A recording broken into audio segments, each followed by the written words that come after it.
नमस्कार. आज शनिवार 17 सप्टेंबर 2022 लोकसत्ता आणि द हिंदू पेपर विश्लेषणमध्ये आपलं स्वागत आहे. पहा, पहिली बातमी आहे. पंतप्रधान नरेंद्र मोदी समरकंद येथे जी SCO ची मीटिंग होणार आहे त्यासाठी उपस्थित राहिलेले आहेत. मग पंतप्रधान नरेंद्र मोदी आणि रशियाचे अध्यक्ष पुतीन यांच्यामध्ये जी चर्चा झाली त्याबद्दल हेच आपल्याला दिसून येत आहे की ही युद्धाची वेळ नव्हे. ओके, म्हणजे थोडस रशिया आणि युक्रेन यामध्ये शांतता प्रस्थापित करण्याचं वगैरे या संदर्भात चर्चा झाल्याचं आपल्याला इथून प्रथमदर्शी दिसून येतं. त्यानंतर पहा, या दोघांमध्ये जी बेसिकली वगैरे चर्चा झाली याबद्दल आपण काल अगदीच पाहिलेलं आहे की G7 द्वारे रशियावर वगैरे म्हणजे बंधने वगैरे घालण्याचा प्रयत्न अमेरिकेद्वारा वगैरे होत आहे. तर त्याच संदर्भात आपण ही सर्व पाहिली होती की भारत जो आहे आता सध्याला तेल वगैरे जी आयात वगैरे आपण करत आहोत ती रशियाकडून वगैरे करत आहोत. म्हणजे जास्त पार्टनर वगैरे आपण आहोत सध्याला, हे आपल्याला इथं दिसून येतं.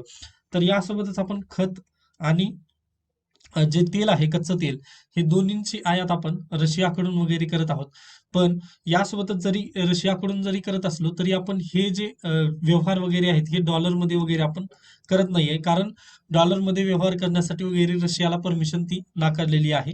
त्यामुळे आपण जी आपली स्वतःची करन्सी आहे रुपया आणि रुबेल, या दोन करन्सीमध्ये आपण सध्याला व्यवहार वगैरे करत आहोत.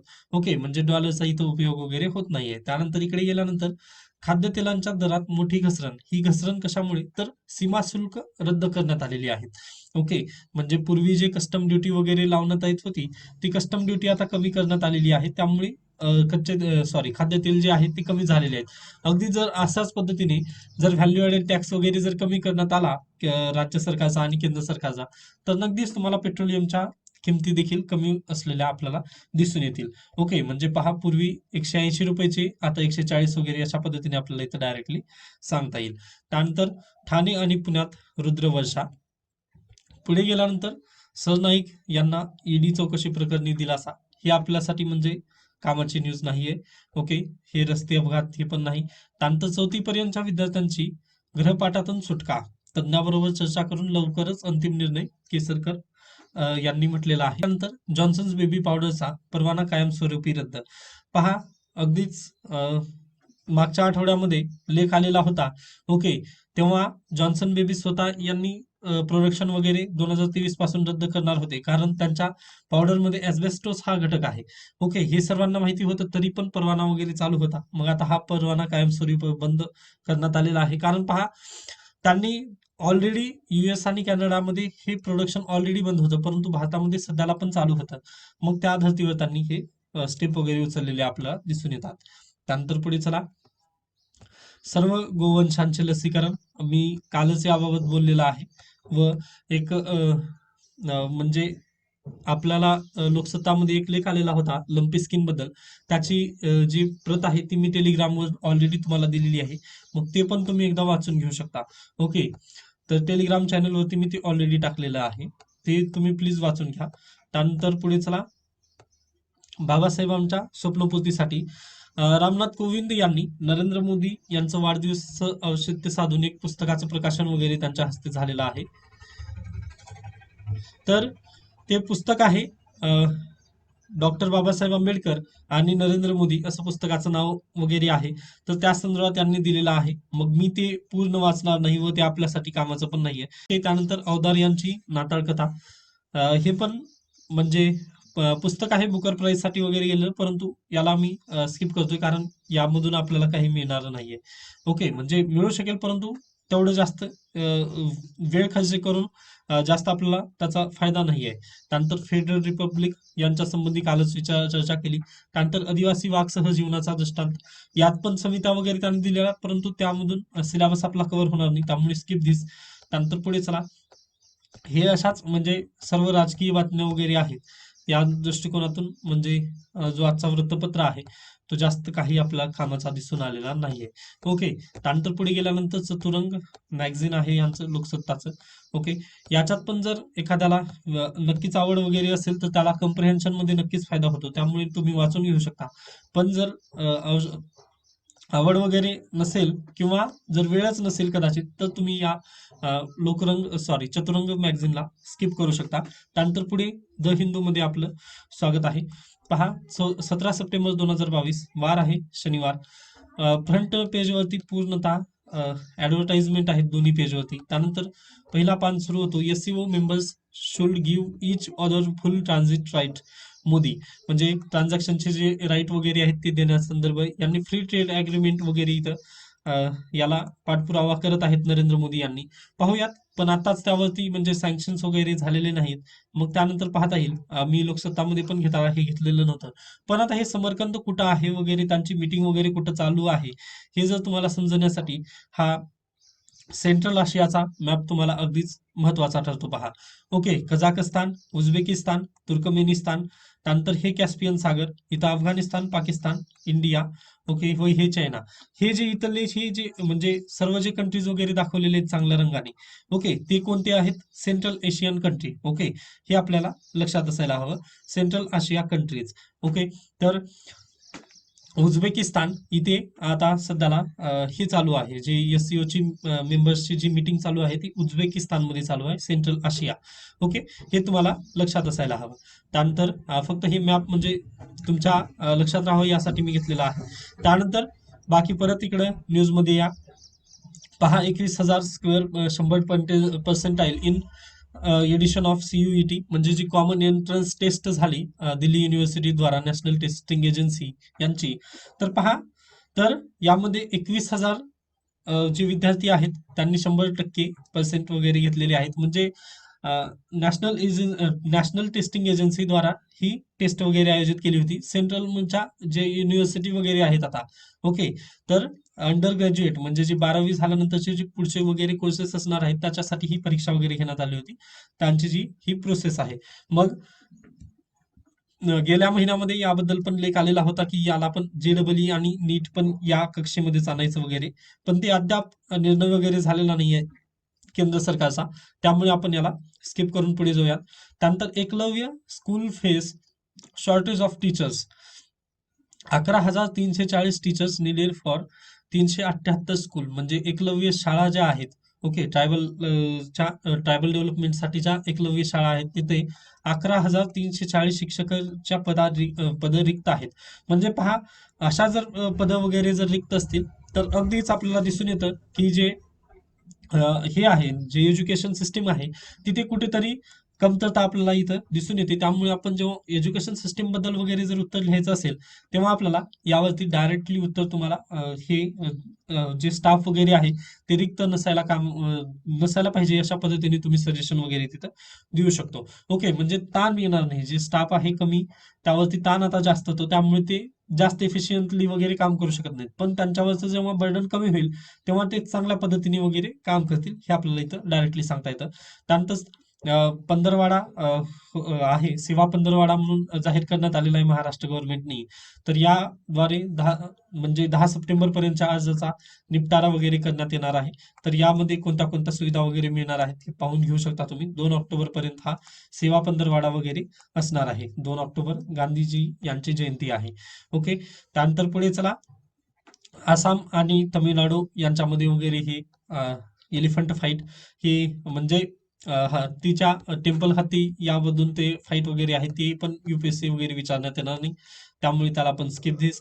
त्यानंतर पुढे चला. The consequence of declining fertility are many below replacement level fertility rate would mean a smaller dividend window than expected. म्हणजे पहा, प्रजनन क्षमता कमी होण्याचे परिणाम अनेक आहेत.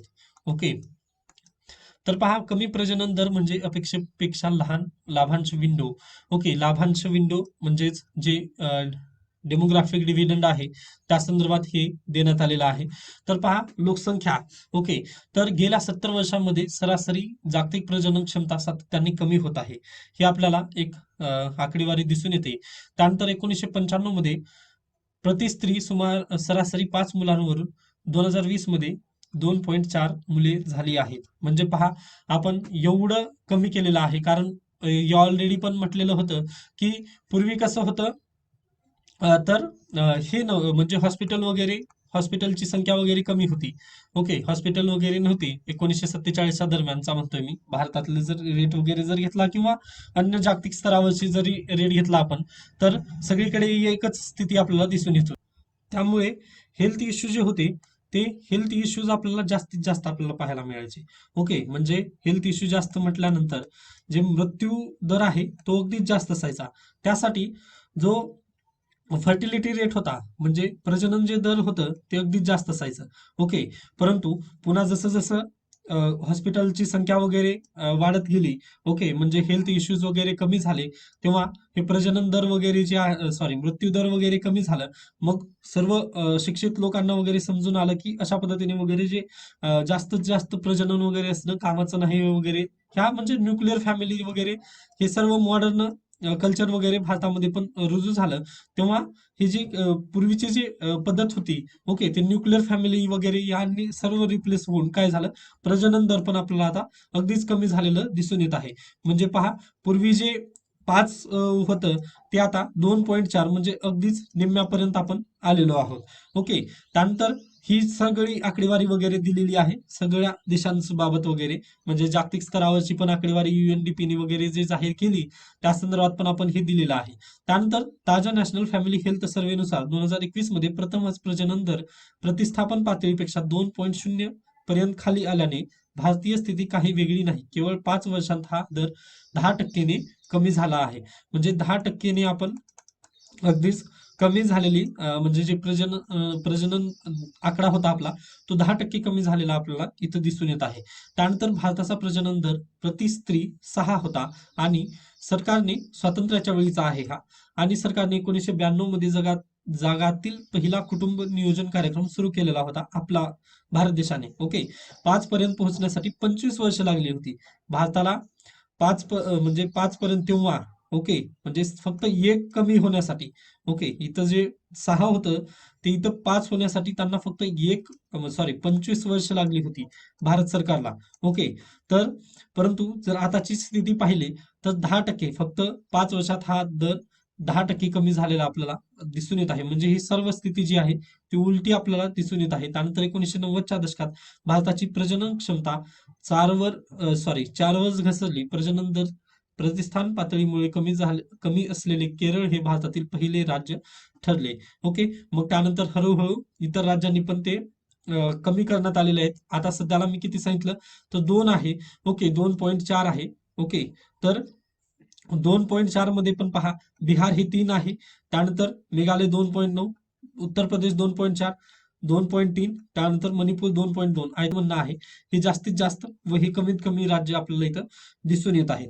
ओके, मग त्यानंतर कमी प्रजनन दर हे आर्थिक विकासाचे एक कारण आणि परिणाम म्हणून देखील पाहिली जाऊ शकते. प्रजनन क्षमता कमी होते आणि उत्पन्न आपल्याला वाढत असलेले दिसून येते.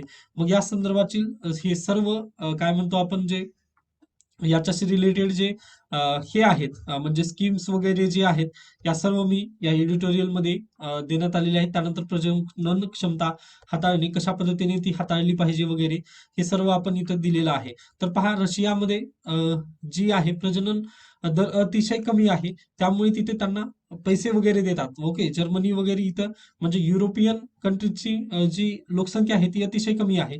त्यामुळे तिथे काय केले जातं, तिथं प्रजनन क्षमता वाढावी यासाठी जास्तीत जास्त प्रयत्न केले जात आहेत. तर भारत उलट परिस्थिती आपल्याला दिसून येत आहे. ओके, भारत व युरोप हे युनिव्हर्सली प्रोपोर्शनल असल्यासारखे आपल्याला इथं सांगता येतात. तर तिथं IVF टेक्नॉलॉजीचा वगैरे वापर करून प्रजनन क्षमता जास्तीत जास्त वापरण्याचा वगैरे प्रयत्न तिथं करण्यात येत आहे. ओके, मग हे अशा पद्धतीने हा एडिटोरियल वगैरे इथं मी डिटेलमध्ये वगैरे दिलेला आहे. मग जास्तीत जास्त यामध्ये आकडेवारी वगैरे आहे, तर हे तुम्ही एकदा वाचून घेतलं तरी तुम्हाला समजून जाईल. मग हे एडिटोरियल अशा पद्धतीने आहे. त्यानंतर remember Periyar with place to embrace dissent हे पण मी जो एडिटोरियल आहे तो मराठी माध्यम भाषांतर करून तुम्हाला दिलेला आहे व आपल्या टेलिग्राम चॅनलवरती ते ऑलरेडी मी अपलोड केलेलं आहे. आजचं कालचं ते मला लक्षात नव्हतं त्यामुळे मी अपलोड केलेलं नव्हतं, पण आजचं मी अपलोड केलेलं आहे. तर पहा, we celebrate Periyar EV Ramaswamy birth anniversary on September 17. म्हणजे आज आपण रामास्वामी EV रामास्वामी पेरियार यांची जयंती सेलिब्रेट करतो as a social justice day. Okay, मग त्या निमित्ताने त्यांचं सर्व कार्याचं लेखाजोखा वगैरे यामध्ये देण्यात आलेला आहे. हा पण लेख तुम्ही वाचून घेऊ शकता. जरी वाचून घेतला नाही तरी चालेल, कारण हे सीए पीडीएफ मध्ये आपल्याला कव्हर करता येतं. ओके, सीए पीडीएफ मध्ये जेव्हा कव्हर होईल तेव्हा काय होईल, यामध्ये महत्वाच्या जीवनाविषयी त्यांची जे घटना वगैरे आहे, घटनाक्रम ते क्रोनॉलॉजिकली आपण ऑर्डरने वगैरे पाहत असतो. त्यामुळे आज वाचला तर ठीक आहे, किंवा स्किप जरी केला तरी चालेल, पण मी याला एडिटोरियल मध्ये तुमच्या पीडीएफ मध्ये वगैरे दिलेलं आहे. त्यानंतर हे वाचण्याची आवश्यकता नाही कोर्टचं. त्यानंतर इकडे आहे ईट अँड लर्न, म्हणजे खा आणि शिका अशा पद्धतीची ही जी स्कीम आहे तमिळनाडू गव्हर्नमेंटनी कालच चालू केलेली पहा. तर त्या संदर्भात सर्व मी याला पण दिलेलं आहे. तर पहा, के स्टॅलिन जे मुख्यमंत्री आहेत त्यांनी स्वतः योजनेच्या लॉन्चिंग वेळी सांगितली होती की मोफत न्याहारी देण्याची योजना तरतूद फुकट नाही तर एक मूल उपाशी राहू नये हे सरकारचे आद्य कर्तव्य आहे, असं त्यांनी डायरेक्टली सांगितलेलं होतं. त्यानंतर जगभरातील अनेक अभ्यासातून असे दिसून आले आहे की नियमितपणे न्याहारी केल्याने विद्यार्थ्यांवर सकारात्मक परिणाम होतात. ओके, यासोबतच भविष्यात BMI स्कोअर तयार करेल असं यासाठी देखील ही जी स्कीम आहे ती अतिशय महत्वपूर्ण ठरते, असं के स्टॅलिन यांचं म्हणणं आहे. त्या दृष्टिकोनातून ही जी स्कीम आहे ती दुसऱ्या राज्यांनी पण अवलंब करावी असं त्यांचं मत आहे. मग ही स्कीम जेवढी चांगली आहे तेवढं पण चुका टाळायला सरकारची गरज आहे असं त्यांचं म्हणणं आहे. ज्यात चोरी, अन्नाचा दर्जा खराब, निधी मंजूर करण्यात विलंब आणि जाती संबंधित व्यत्यय यांचा समावेश आहे. ओके, म्हणजे आपल्याला सर्रास घटना दिसून येतात मध्यान्ह भोजन योजनेदरम्यान की लोक म्हणजे जे दलित वर्ग वगैरे आहे ते अशा पद्धतीचे स्किप करण्याचं वगैरे काम करत असतात. म्हणजे तिथं जास्तीत जास्त काय म्हणतो आपण, जे जाती संबंधित व्यत्यय वगैरे निर्माण होतात ते टाळता यायला हवं, असं या स्कीम मधून होऊ नये परत परत, हे एवढंच उद्देश एक सरकारनं वगैरे जपलं पाहिजे असं आपल्याला इथं सांगता येतं. त्यानंतर पुढे गेल्यानंतर caught in zero Covid trap हे पण आवश्यकतेचं नाहीये. त्यानंतर supreme court 6 centre reply on issue of marital rape, आता हा टॉपिक बिल्डअप होत आहे.